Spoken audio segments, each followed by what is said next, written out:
Meu amado e minha amada, eu gostaria que você abrisse a sua Bíblia no Evangelho de João. O Evangelho de João foi o texto que nós ministramos pela manhã, e nós queremos ministrar esse texto na sua vida nessa noite. Evangelho de João, capítulo de número 1.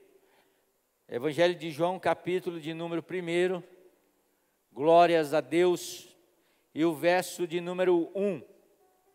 Evangelho de João, capítulo 1, e o verso de número 1. Eu gostaria que você prestasse muita atenção naquilo que Deus colocou no meu coração para abençoar a sua vida nessa noite. Amém?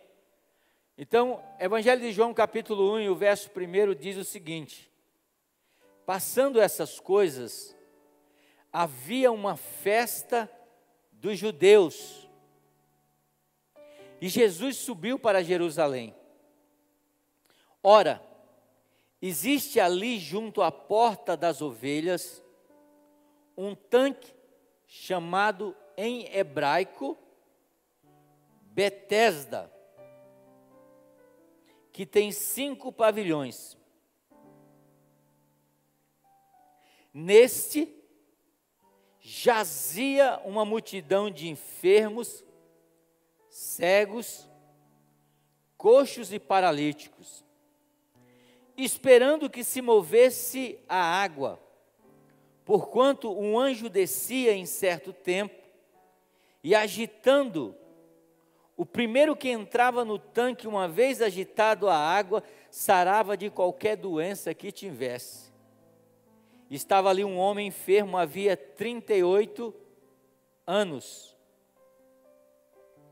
Jesus, vendo-o deitado, e sabendo que estava assim há muito tempo, perguntou-lhe: queres ser curado? Respondeu o enfermo: Senhor, eu não tenho ninguém que me ponha no tanque quando a água é agitada, pois enquanto eu vou, desce outro antes de mim. E então lhe disse Jesus: levanta, toma a tua cama e anda. Imediatamente o homem viu-se curado, e tomando a cama, pôs-se a andar. E aquele dia era sábado. Por isso disseram os judeus ao que fora curado: hoje é sábado, não é lícito carregar uma cama. Ao que ele lhes respondeu: o mesmo que me curou me disse: toma a tua cama e anda. E perguntou-lhe eles: quem é o homem que te disse, toma a tua cama e anda? Mas o que fora curado não sabia quem era, porque Jesus havia se retirado, por haver muita gente naquele lugar. Mais tarde, Jesus encontrou aquele homem no templo e lhe disse: olha, eu vejo que você já está curado. Não peques mais, para que não te suceda algo pior. O homem retirou-se e disse aos judeus que foi Jesus que o havia curado. Amém? Eu acho esse texto maravilhoso.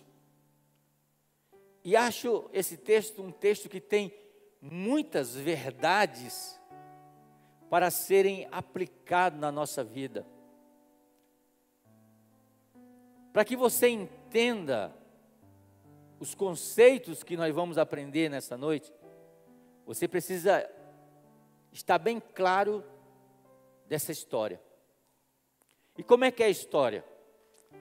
Eles acreditavam, existia um tanque que se chamava Betesda, ou Casa de Misericórdia.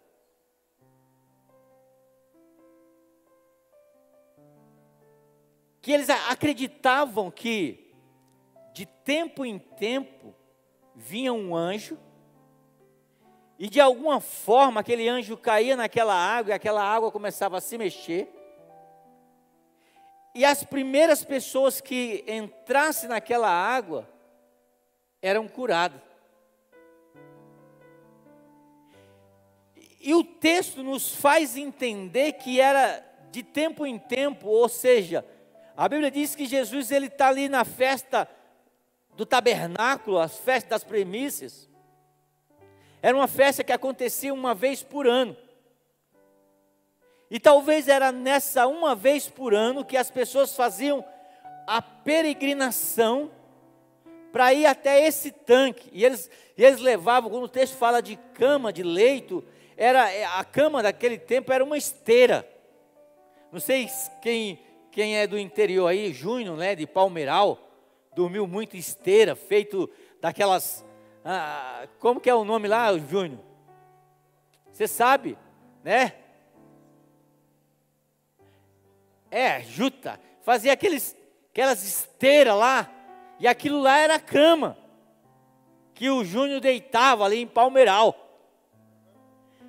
E era tão interessante que depois que levantava, dava para você enrolar aquela cama, tipo um colchonete, só que é um colchonete antigo.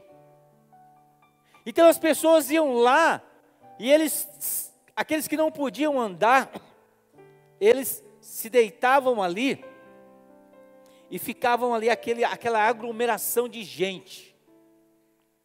Sabe, quem é católico que está aqui nessa noite? Tem algum católico aqui nessa noite? Não? Não tem? Algum católico, você? Ninguém? Tem um católico, seja bem-vindo.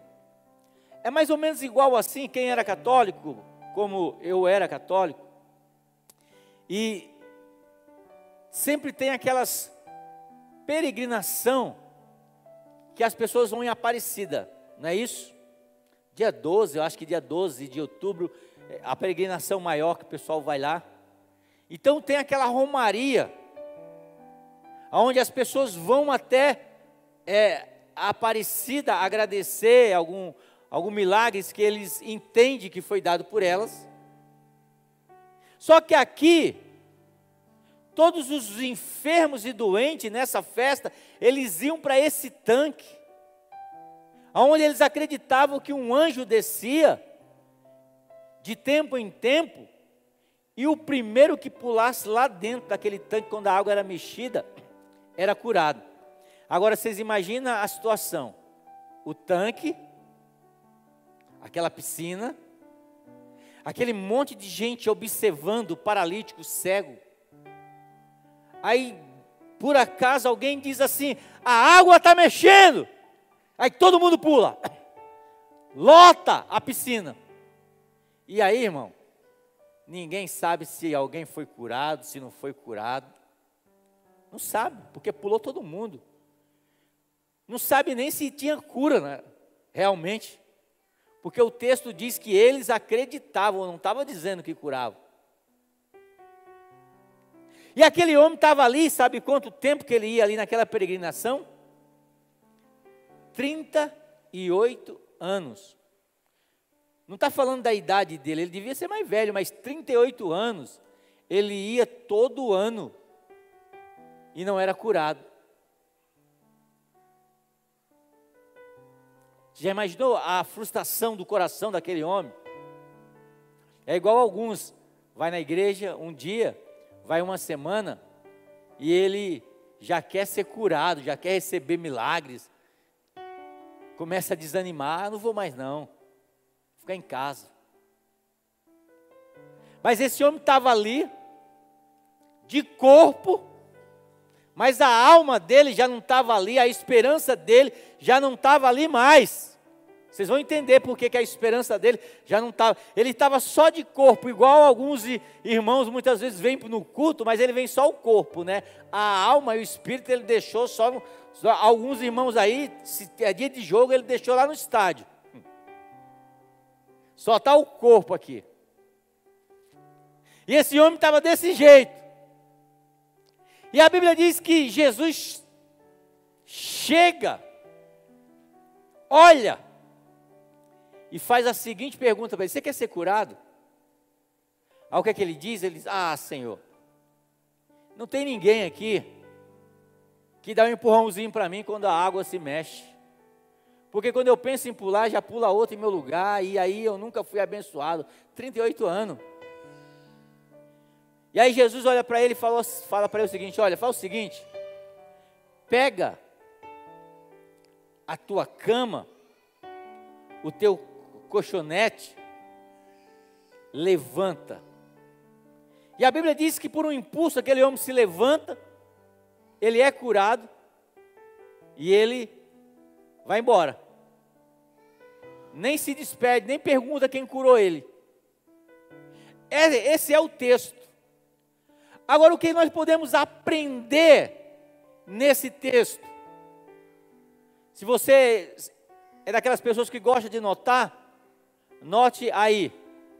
Hoje eu não fiz esboço, hoje eu deixei totalmente a mercê daquilo que o Espírito Santo vai ministrar no meu coração. Então, com certeza vai sair algo diferente do que saiu de manhã.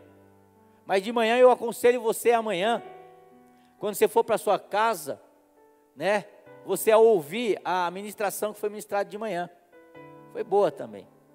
Fizeram até uma charge, né? Uma Kombi aí com o pastor dentro. Então a primeira coisa que eu aprendo nesse texto é: existe um tempo determinado para todas as coisas. Não é no meu tempo, não é no seu tempo. Aquele homem estava ali 38 anos, não era 38 dias, não era 38 meses, era 38 anos, ele estava ali. Então, nós devemos aprender algo extraordinário, que nós não podemos apressar o tempo que Deus destinou para te abençoar, e esse tempo pode ser hoje, o diabo não pode impedir, mas existe um tempo. Por quê? Existe um tempo, porque o tempo nos ensina a ter paciência, o tempo nos molda, o tempo nos ensina a confiar, o tempo nos ensina a ter esperança. É aquilo que Davi diz: esperei com paciência no Senhor, e Ele se encurvou para mim e ouviu o meu clamor. Esperar não é algo dessa geração atual. Ninguém gosta de esperar. Hoje, assim, à noite, geralmente, se alguém não vai pagar uma pizza para a gente, ou a gente não deixou um RO, né, de manhã, um resto de manhã, para comer, a maioria vai lá e pega um miojo. Quem já comeu miojo? Diz que não é bom danado, mas é bom danado, não? Não presta, não põe aquele salzinho lá não do miojo, não, que aquilo faz o mal, e a gente não está nem aí. Mas lá na embalagem, se você ler, é 5 minutinhos. 5 minutinhos é rápido ou não? É rápido. Mas me diz uma coisa, quem é que espera 5 minutos do negócio? Hã? Ninguém espera. Você vai esquentar um copo de leite, você coloca lá 1 minuto e 30, pelo menos é o que eu ponho, 1 minuto e 30, para ficar bem quentinho. Aí você põe lá o micro-ondas. Me ajude a pregar aí, irmão. Fala assim: eu não, pastor, você que é o pastor, se vira nos 30, vou te ajudar nada. É igual um pastor aqui: me ajuda a pregar, irmão. Mas prega você, pô. Então você coloca lá, quando começa a fazer pam, pam, pam, antes de chegar a 1 minuto e 30, você vai lá e abre o negócio lá e tira. Tira ou não tira? Por quê? Porque nós somos uma geração que não aprendeu a esperar. Nós não esperamos. E às vezes você tira o danado do leite antes do tempo, aí você olha e aí você quebrou a cara porque continua frio, e aí você coloca de novo, é assim ou não? Porque a gente não esperou 30 segundos a mais. Porque nós somos uma geração que não gostamos de esperar, mas aprenda alguma coisa. Não adianta você ser uma pessoa ansiosa. Existe um tempo determinado debaixo do céu para todas as coisas. Até o tempo certo para Deus te abençoar, que pode ser hoje. Pode ser hoje.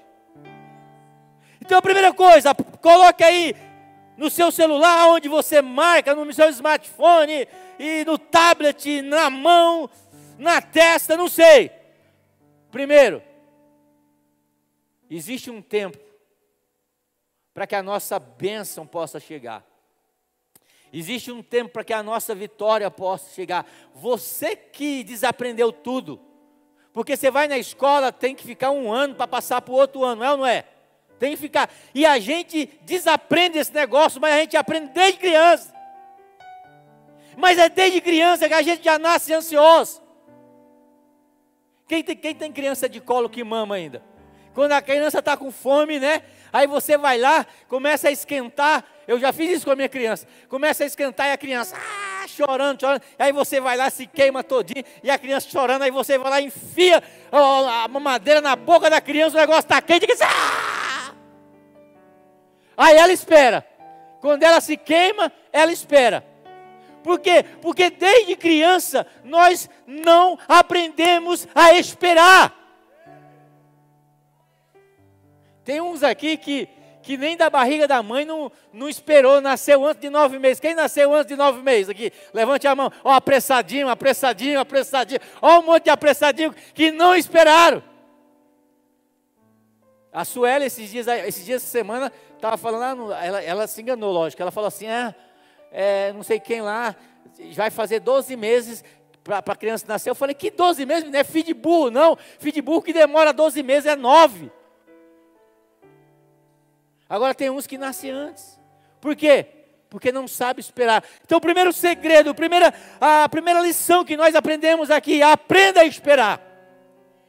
Aprenda pelo tempo certo. Quando Jesus Cristo veio, a Bíblia diz, na plenitude dos tempos, Deus enviou seu Filho Jesus para salvar a humanidade. Não foi no tempo antes, foi na plenitude, no tempo certo. As coisas quando são feitas no tempo certo, irmão, é perfeito.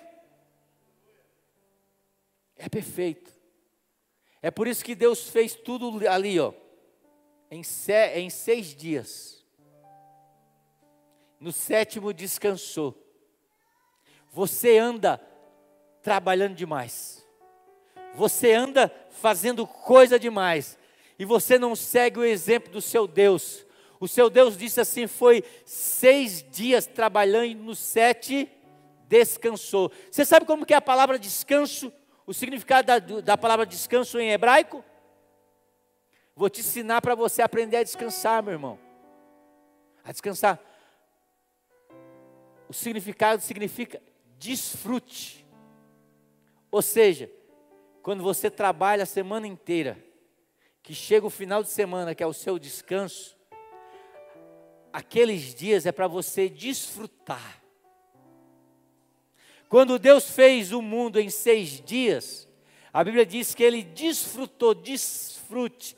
Ele parou a obra, Ele começou a desfrutar tudo aquilo que Ele tinha feito. E você, irmão, que está aí preocupado de domingo a domingo, de segunda a segunda, não está tendo tempo para desfrutar de desfrute do descanso de Deus. Segunda coisa que eu aprendo aqui. Eu não sou o único que passo por dificuldade nessa terra. Talvez você olhe e diga assim, você disse. Se você não disse, falando, você pensou. E agora a Bíblia diz que a gente deve confessar os nossos pecados com os santos, para nós sermos perdoados. Quem já pensou ou já falou, Deus se lembra de todo mundo e parece que Deus se esqueceu de mim. Todo mundo é abençoado e Deus se esqueceu de mim. Deus não está nem aí para mim. Esse tipo de pensamento é um pensamento de quem acha que só ele que sofre nesse planeta. Que Deus se importa com todo mundo, mas não se importa com ele. Mas o texto diz que naquele tanque jazia o quê? Grande multidão de enfermos. Ou seja, não era só aquele homem que estava enfermo. Tinha mais gente que estava passando por necessidade também. Talvez você esteja desempregado, irmão. Tem gente que está desempregado também. Talvez você esteja com problema no seu casamento. Tem gente que está com problema no casamento também.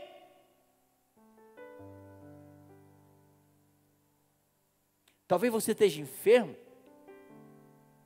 Tem gente que está enfermo também.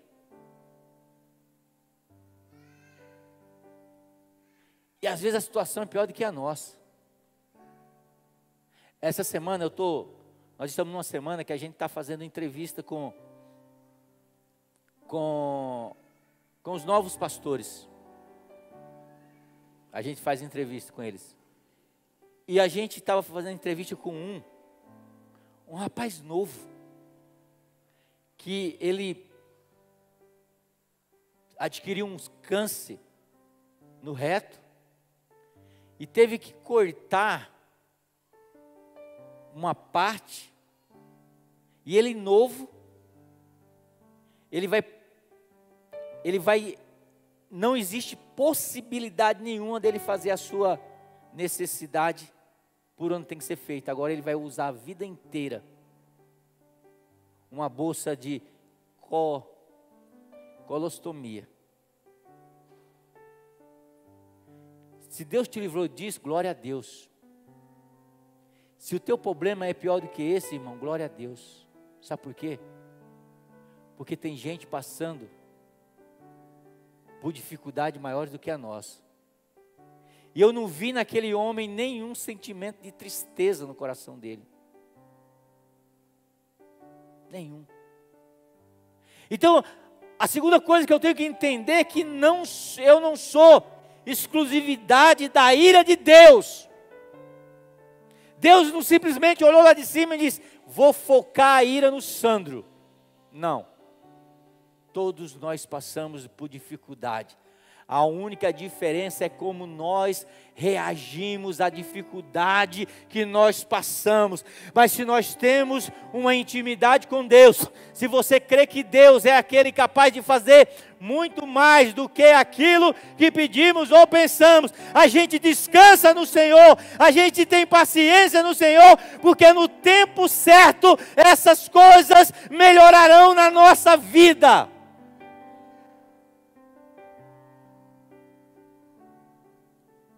Terceiro, aquele homem estava passando por uma dificuldade, enfermo. E no meio daquela multidão, irmão, se tem uma coisa que eu aprendi é que no meio da multidão ninguém nos vê. É ou não é? Ninguém nos vê. Esses dias não, essa semana eu liguei para o irmão. Ô irmão, saudade de você, irmão. Não vi você no culto. O irmão falou assim: não, pastor, eu fui no culto. É que eu descia para as crianças, fui tocar um violão para as crianças lá. Sabe o que eu aprendi nisso? Que muitas vezes no meio da multidão, nós não somos vistos no meio da multidão. As pessoas não nos vê no meio da multidão. O pastor não nos vê no meio da multidão. Os líderes não nos vê no meio da multidão. E muitas vezes no meio da multidão nós somos esquecidos. Eu não sei se você já teve essa impressão. Você já andou ali na 13 de maio, quando não tinha esse negócio de Covid, que aquela 13 de maio no sabadão, lotado, você esbarra para um, barra para outro. Já andou ali sozinho? E ali no meio da multidão você se sente o quê? Sozinho. Porque no meio da multidão ninguém nos vê.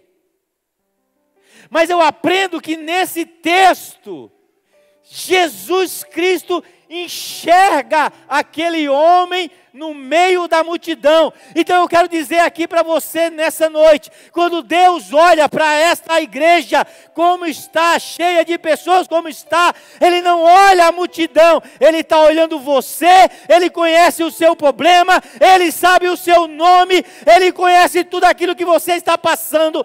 Deus te vê. Quando Ele olha, Ele sabe teu nome. Ele sabe a oração que você fez na madrugada. Ele sabe o que você tem passado. Ele sabe o que você tem aguentado. Ele sabe o que você tem suportado. Ele te conhece, irmão. Aprenda uma coisa. Deus não trata geralmente com a coletividade. Deus trata com pessoas. A Bíblia diz que Acã, ele entrou numa guerra e Deus disse, olha, não é para pegar nenhum despojo, porque senão você vai trazer maldição para a comunidade. A Bíblia diz que ele entrou, ele escondeu uma capa babilônica e escondeu alguns ciclos de ouro. E aquilo trouxe o que? Trouxe dificuldade para o povo de Israel. Mas quando Deus foi tratar, Deus não tratou com a multidão, Deus tratou com quem? Com Acã. Sabe por quê? Porque Deus nos ama e Ele trata cada um individualmente. Não é rebanho, irmão.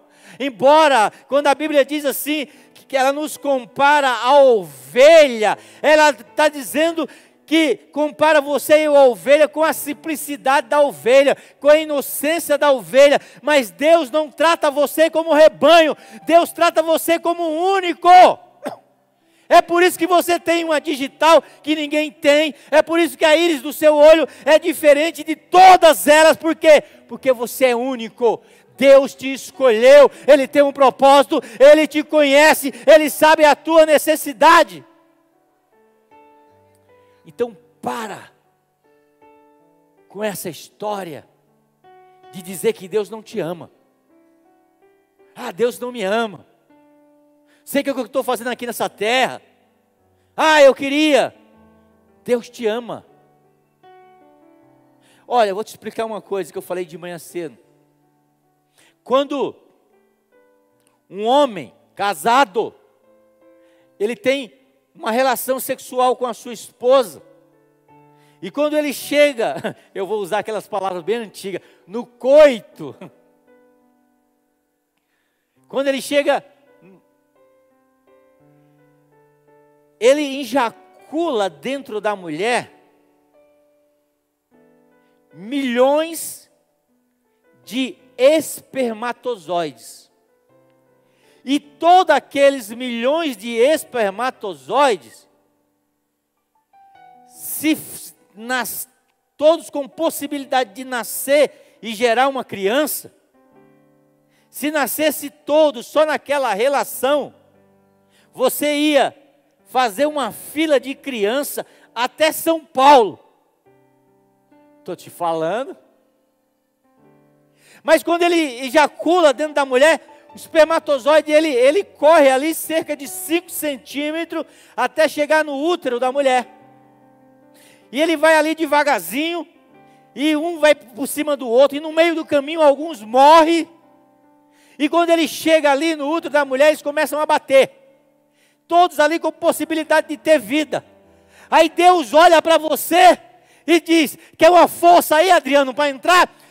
Entra, quer uma força aí, fulano, para entrar? Entra, os outros morrem todos ali, que não conseguem entrar no útero da tua mãe, e aí Deus te empurra e diz, olha, entra, porque eu tenho um propósito na tua vida, porque eu te escolhi desde o ventre da tua mãe, porque eu te amo antes de você nascer, então nunca mais diga, Deus não te ama, porque muitos morreram ali, para que você estivesse aqui nessa noite, adorando e exaltando o nome de Jesus. Ele te vê.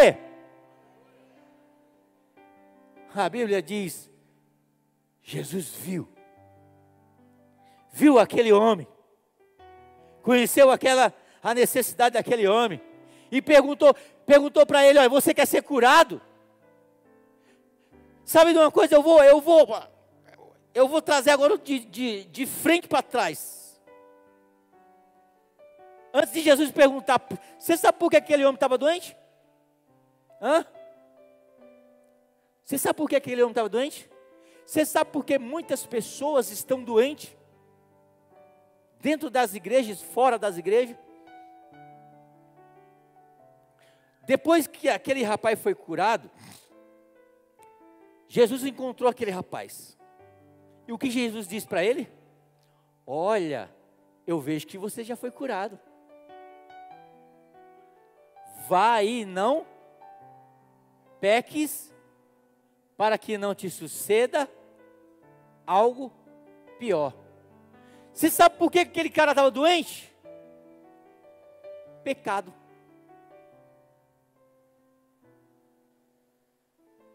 E o que é pecado? Eu vou suavizar para você. Talvez você entrou aqui pela primeira vez, e quando se fala em pecado, daquele negócio, agora vocês vão entender da Kombi e a amarela. Vou explicar para você que está aqui pela primeira vez o que é pecado.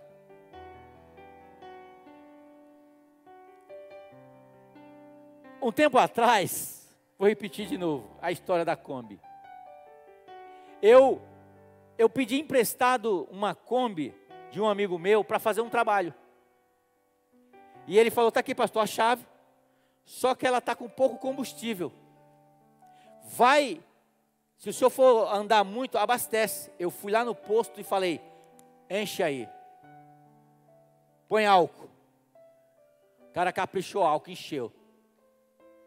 E eu peguei a Kombi, o percurso que eu ia andar de carro era cerca de 15 minutos.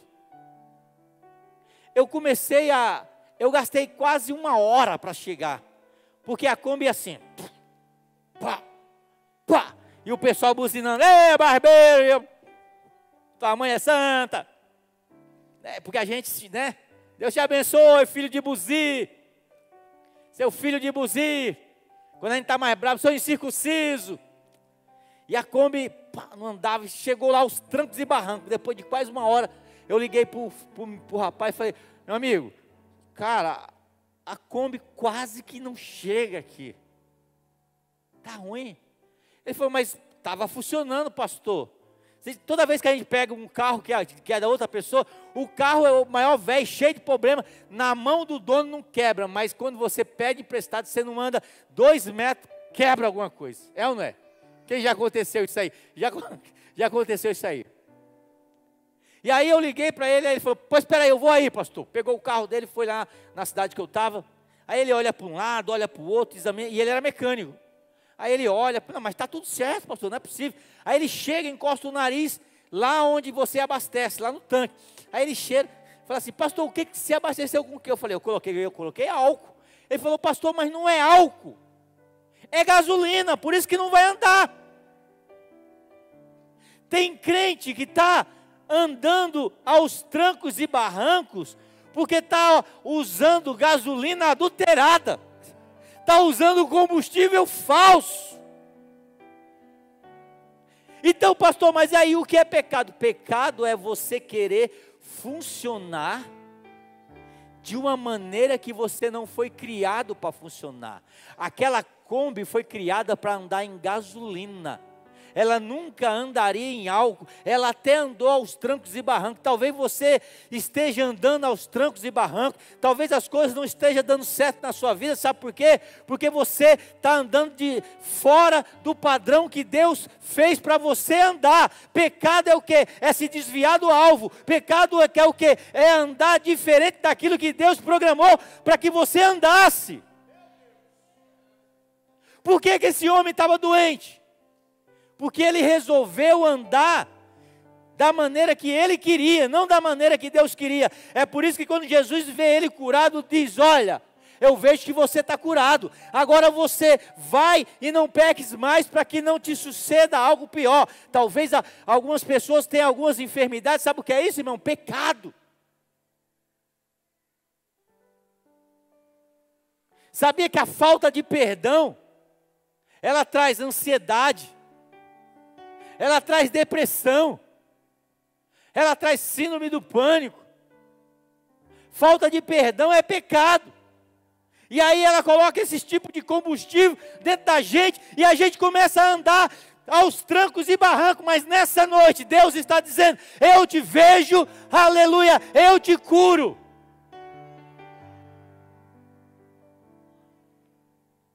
O salmista Davi começou tudo correto, mas aí ele pecou. Ele colocou um combustível adulterado dentro dele, porque o que o pecado faz? O pecado entra em nós, e ele faz morada. E deixa eu falar algo tremendo, talvez você não acredite nisso, mas a Bíblia fala isso. O pecado e a falta de perdão, ela dá autoridade para que o diabo venha nos aprisionar. A Bíblia fala de uma parábola sobre isso, que alguém deixou de perdoar. O dono que tinha perdoado ele falou assim: então prende esse camarada, e ele vai ficar preso, e lá vai ter os verdugos. Verdugos eram os demônios, que vai ficar torturando ele de dia e de noite, até ele pagar a sua conta. Então tem algumas situações na nossa vida, que a gente precisa fazer uma autoanálise e ver se de repente eu não estou precisando liberar perdão para alguém, para que eu possa ser curado. A Bíblia diz que Davi adulterou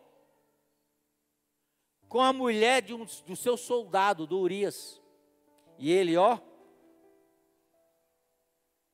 porque às vezes a gente ora e fala: Deus, eu não acredito, eu oro, eu já orei, gente já foi curado de câncer, gente já foi curado de AIDS, eu oro por essa irmã e nada acontece.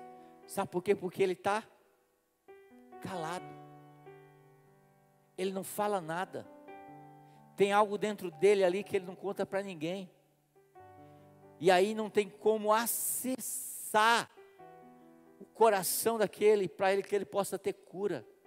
Davi ficou calado, e olha a situação de Davi, o que ele diz no Salmo 32, o verso 3, diz assim, Salmo 32, verso 3 diz: enquanto eu calei os meus pecados, ou seja, pequei, fiquei quietinho, envelheceram os meus ossos, pelos meus constantes gemidos todo dia. Por causa do pecado de Davi, ele estava sofrendo daquilo que a gente conhece hoje como reumatismo, dores nos ossos. Por quê? Porque ele estava calado. Ele diz: enquanto eu calei os meus pecados, envelheceram os meus ossos, pelos meus constantes gemidos de dia e de noite, porque a tua mão pesava dia e noite sobre mim, o meu vigor se tornou em sequidão de estio. Ou seja, ele começou a definhar, não só definhar o seu corpo físico, mas definhar a sua alma, definhar o seu espiritual. Ele disse assim: confessei o meu pecado e a minha iniquidade não mais ocultei. Disse: confessarei ao Senhor as minhas transgressões, e tu perdoaste os meus pecados. 38 anos esse homem estava ali, sofrendo, por pecado, por errar o alvo, por fazer algo que não era para ele fazer. Ei, nós fomos criados para falar a verdade, não a mentira. Nós fomos criados para amar e não para odiar. Nós fomos criados para perdoar e não guardar mágoa dentro do nosso coração. Quando nós falamos a verdade, quando nós amamos, quando nós perdoamos, nós estamos andando da maneira correta. Aleluia! Então o problema daquele homem era coisa que só ele sabia. Sabe aquelas coisas que a gente às vezes fala? Esse aqui eu vou levar para o túmulo. Pois é esse aí que você vai levar para o túmulo, que vai fazer com que você fique 38 anos sofrendo. E você dizendo, Deus se esqueceu de mim. E Jesus dizendo, Jesus vendo aquele homem, Jesus te vendo. Mas o mais importante disso tudo, irmão, sabe qual que é? Por isso que eu inverti, eu fui para o final para poder voltar para o meio de novo. Que o problema daquele homem era o pecado. Mas Jesus Cristo nessa noite, Ele não está nem preocupado com o teu pecado. Ele está preocupado em te levantar nessa noite, aleluia. Ele está preocupado em pegar você pela tua mão nessa noite e te levantar, porque quando Jesus vê aquele homem, Ele não acusa aquele homem, Ele não vai acusando dizendo, ei, você está aí porque você pecou, você está aí porque a mão de Deus está pesando contra você. Ele não usou esse tipo de artifício, Ele não usou esse tipo de argumento, Ele só olhou para ele e disse assim, queres ser curado?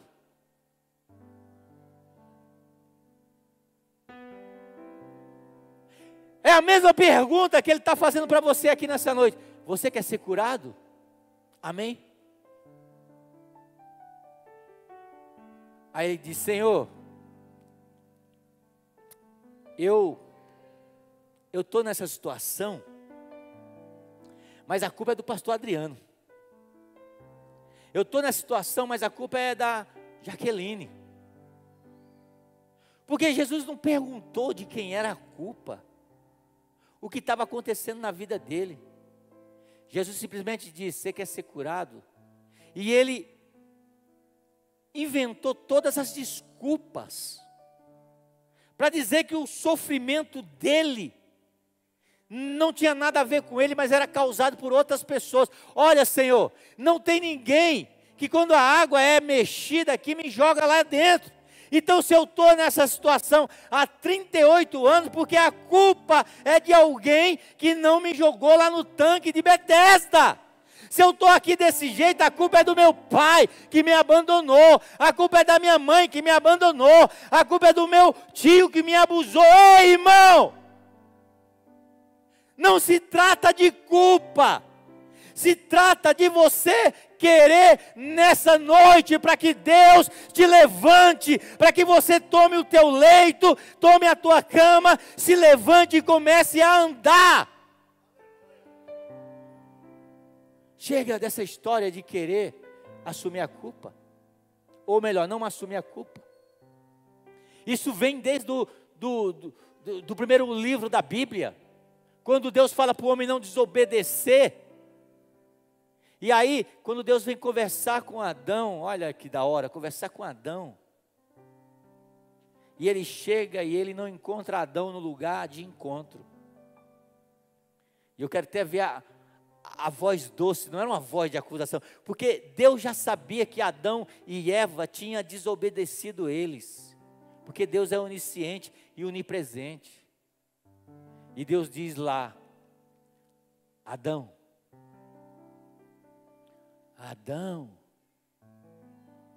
cadê você, Adão?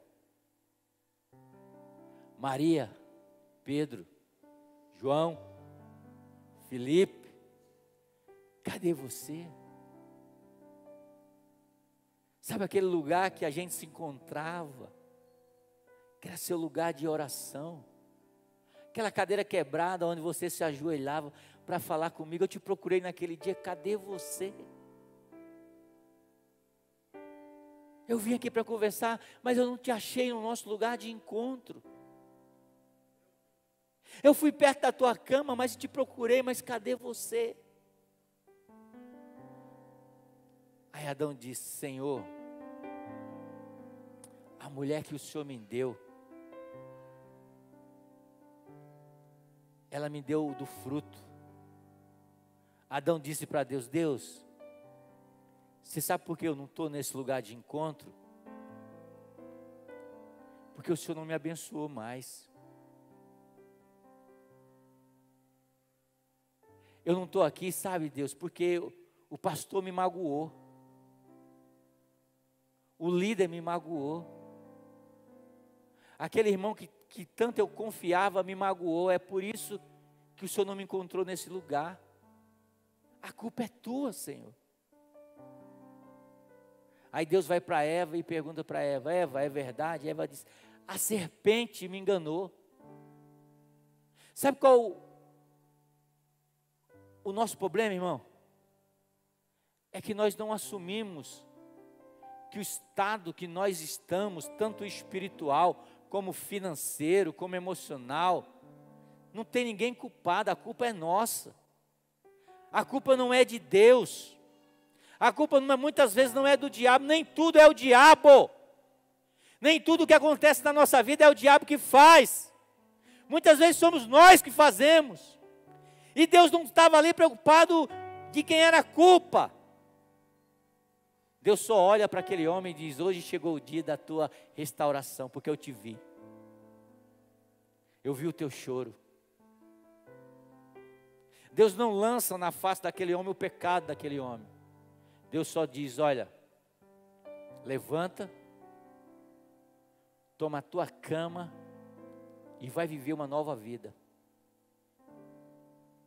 E aquele homem foi perdoado. E ele não estava nem arrependido, mas estava perdoado. Porque quando nós obtemos o perdão de Deus, quando nós aceitamos o perdão de Deus na nossa vida, sabe o que acontece? Vem algo na nossa vida chamado Espírito Santo. E ao Espírito Santo, com o tempo, ele convence o homem do pecado, da justiça e do juízo. A gente só escuta Deus falar. E a gente diz: olha, você quer viver uma nova vida? Deus diz. Aí eu levanto a mão e falo: quero. Aí quando eu entrego a minha vida para Jesus, o Espírito Santo vem. E com o passar do tempo, o Espírito Santo ele vai começar a nos mostrar aquilo que está de errado dentro de nós. E a gente vai melhorando a cada dia. Quando a gente levanta a mão e a gente está cheio de pecado, a gente sai daqui. Mas o Espírito Santo começa a, com o tempo, nos mostrar: ó, você precisa melhorar aqui. Aí você vai pedindo perdão a Deus e Deus vai perdoando. Deus vai perdoando. Aí Ele diz: vai e não peques mais. Agora você está limpo. Para que não te suceda algo pior. Você está entendendo? Você que entrou aqui nessa noite, a sua vida pode ser transformada. Do jeito que você está. Não, eu preciso largar isso, preciso largar a bebida. Você não precisa largar nada. A única coisa que você precisa é entender que Jesus Cristo está aqui nessa noite, querendo te levantar, querendo dizer: levanta e anda. Porque quando você levantar e andar, o Espírito Santo vai vir sobre a tua vida. E amanhã você vai começar a dizer: eu não posso mentir mais. Amanhã você pode: eu não posso fazer isso mais. Por quê? Porque a nossa transformação, ela vem de dia em dia, de glória após glória. Ele quer te levantar nessa noite. Amém? Então eu não sei como é que você entrou aqui nessa noite, mas hoje é a noite do levantar-se e andar e ter uma nova vida. Se você quer aceitar esse convite de Jesus, se você quer entregar a sua vida para Jesus, eu não estou falando para a igreja, eu não estou falando para o pastor, eu não estou falando para religião nenhuma. Deixa eu falar para você que está aqui: eu não sou religioso, não sou religioso. Todo mundo sabe aqui que eu não sou religioso. Eu sou apaixonado por Jesus. Então, se tem alguém aqui nessa noite que quer entregar a sua vida para Jesus, levante a sua mão. Eu quero orar com você nessa noite. Eu quero interceder por você nessa noite. Eu quero profetizar que você vai se levantar e vai construir uma nova história a partir de hoje. Tem alguém aqui nessa noite que quer entregar a sua vida para Jesus? Faça só assim com a sua mão. Eu quero orar com você nessa noite. Aleluia. Curva a sua cabeça. Eu quero orar com você. Aleluia. Aleluia.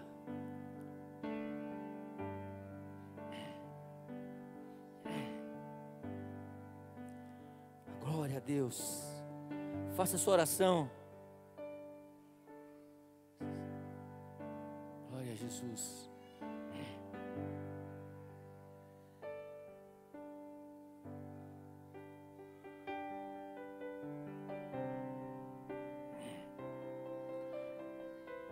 Aleluia.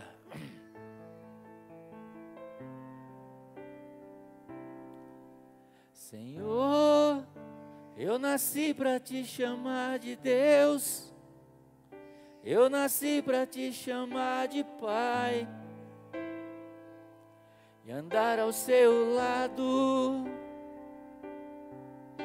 Senhor, desde o ventre da minha mãe, eu sou povo escolhido teu, e sou abençoado, pois vivo obediente.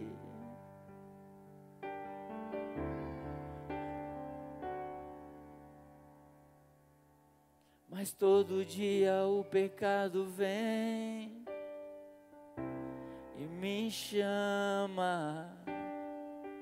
Oh Espírito Santo de Deus, que o Senhor possa, Deus, abençoar poderosamente essa pessoa que está aqui, Senhor. Que a Tua palavra possa ter entrado no nosso coração, ó Deus. Nós queremos sair daqui renovados, nós queremos sair daqui transformados, nós queremos sair daqui, ó Pai, em nome de Cristo Jesus. Oh Deus de poder, Deus eterno, Tu és poderoso, Tu és maravilhoso, Pai. Em nome de Cristo Jesus, ó Deus, abençoa a nossa vida nessa noite, abençoa o Teu povo nessa noite, Pai. Transforma a nossa vida. Que o Teu Espírito Santo possa nos levantar nessa noite. Em nome de Jesus. Aleluia. Você recebe essa palavra para o seu coração? Você pode aplaudir o nome de Jesus. Aleluia. Fique de pé. Aleluia, glória a Deus. Que Deus possa abençoar a sua vida, que Deus possa abençoar a sua casa, e que Deus possa abençoar a sua família. Amém? Obrigado você que está aqui pela primeira vez, que Deus continue te abençoando, que você possa voltar mais e mais vezes. Pai, em nome de Cristo Jesus, nós te louvamos nesta noite, te agradecemos, ó Deus, por esta palavra, por tudo aquilo que foi feito, Pai. E que a graça de Deus, Pai, que a consolação do Espírito Santo de Deus e o amor de Jesus esteja em nosso coração. Se você crê, dá um glória a Deus, faz barulho para Jesus. Boa semana!